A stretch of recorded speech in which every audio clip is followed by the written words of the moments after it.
Hi again, everybody, and welcome back to Women for All Seasons, the story of 6 spectacular women who, in the course of history at one point or another, called Chicago their hometown. This is part 5, Mother Dolores Hart. All of the images used today, as always, are used within the fair use parameters of the American copyright law. My name is Clarence Goodman, and here we go. Part 5, Mother Dolores Hart. Elvis who?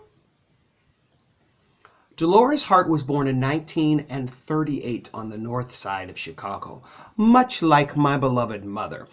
Unlike my beloved mother, she was the only child of 2 aspiring Hollywood actors who, though they were blessed with beautiful, beautiful looks and talent enough to get them in the Hollywood door, they never really got above being bit players and co-stars and things of this nature.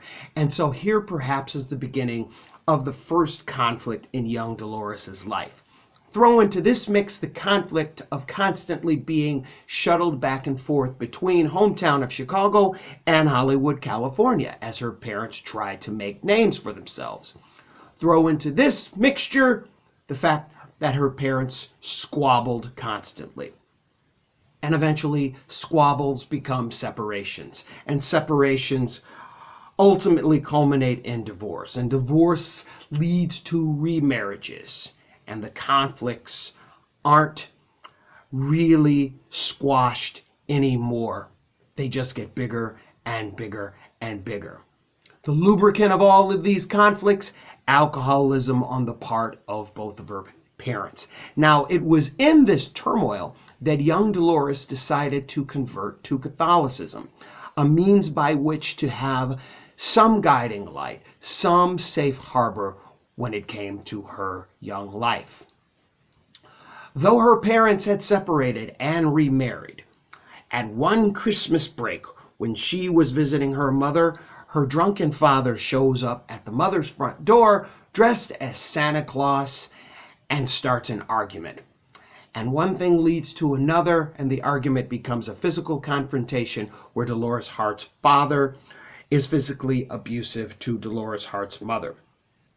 Her beloved grandmother scooped her up and took her back home, and in the process of being put down to bed for that night, young Dolores remarks about a picture that grandmother had on the wall, apparently of a boy holding a basketball. And when she commented about it, her grandmother corrected her and said, "Honey, that's not a boy and a basketball.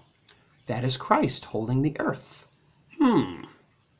Now, shockingly, though in her early years Dolores Hart was surrounded by all of this chaos and all of this turmoil, and her parents' careers and the frustration with her parents' careers seemed to be the root of all of these problems, not only did she follow into the family business, she became pretty successful pretty quick. Here she is starring in the first of 2 of Elvis's first films. That's a pretty good start when it comes to being an actor, particularly back in the late 1950s. Moreover, she was able to start to carve her own niche when it came to films like Where the Boys Are, which was cut in 1960. So she was making these timeless films, films that would really be somehow iconic with regard to the times. She was doing this at a very, very early age.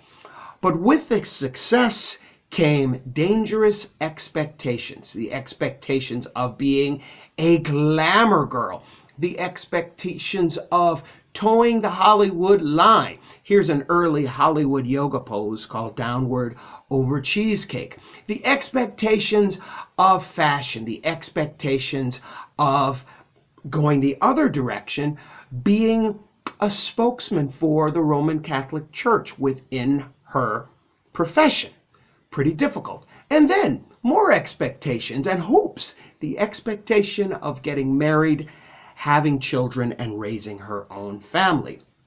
It was at this point where she took a detour, or at least she changed direction when it came to her career. She took the role of Sister Clare in the biopic about Francis of Assisi. And while she was in Rome making this picture, she was caught by the photographers of Life magazine sketching a picture of Francis of Assisi. Her next film at this point was in the title role of the film Lisa, which was about a young Jewish girl going through the Holocaust and all of the things having to do with that. This was a much heavier picture that hitherto she had never really gotten involved with in her career. She moved to television, or some television roles, while still her film career was taking off. And one role she took was in the television picture, I believe it was called The Virginians, where she played a young Protestant missionary. And as if by God reaching down and touching her, she had some sort of epiphany. So all of these conflicts that were going on in her life, which was at this point surrounded by all of these vocational issues and expectations and conflicts, as I alluded to a little bit ago here, she decided and started to tell only her closest friends that she was going to leave the profession, renounce her stardom, her budding stardom,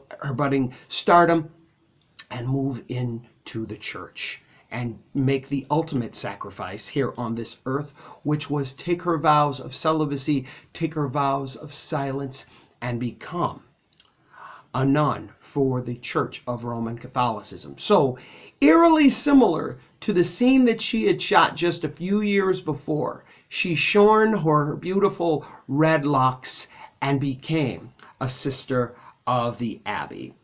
Sister Dolores Hart, ultimately Mother Dolores Hart.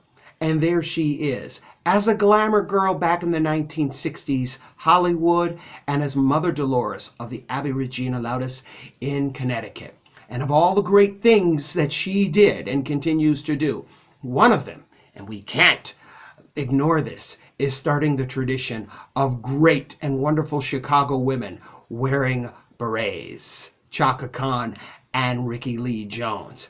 And to me, it is so fitting that perhaps that role that served as one of the first catalysts of her life change was indeed that of Sister Clare, later to become Saint Clare. Here's a little image of Saint Clare. Saint Clare is the patron saint of television and film. What a coinky-dink. I hope you've enjoyed it. I hope to see you again for our next and final installment in this series, which is about Dr. Amy Lemon. Until that time, my friends, please continue to consider women for all seasons. Continue to take care of yourselves. Continue to let your God walk with you. And I hope to see you again real soon. Until that time, so long, everybody.